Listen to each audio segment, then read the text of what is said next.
We are with Casey Conrad, one of the best experts on marketing and selling in the world. We asked her, why should club operators take into serious consideration the use of web marketing and social media? Well, really, the question you need to ask is, why shouldn't you be using it? Because there's absolutely no reason. When you think about the changes in the way consumers buy today, people don't go to the yellow pages to find out about a business. They go to Google. They search on the internet. They look at your website.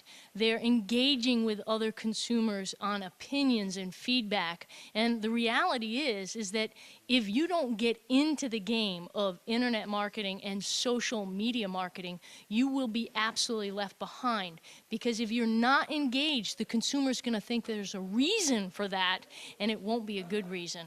So really, between that and the cost of traditional marketing and the ineffectiveness of traditional marketing, you have to be looking at social media not as the penultimate solution, because it's not something that's going to solve all of your marketing problems, but it needs to augment every single thing you do from a marketing perspective. Okay, thank you. Second question. How has marketing and selling changed in the last years in the fitness industry?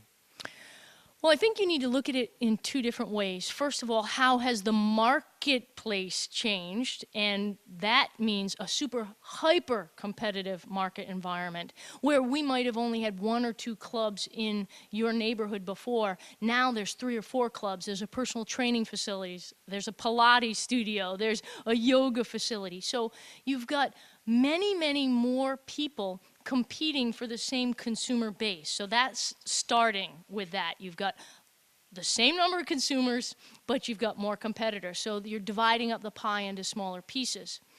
Between the competitiveness and the fact that consumers are now in control of information via the website, right, and the internet, what you have is a change in the way of the approach of the sale.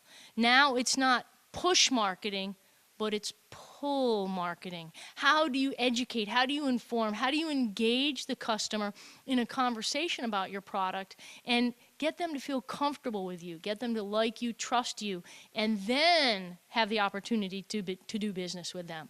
So it's completely different where before we were in control of everything. We controlled the message, we controlled the presentation, we controlled everything. Now it's very much shifted, and so the consumer is in control, and so you need to adjust your selling style and your marketing accordingly. Thank you for your exhaustive answer. Thank you.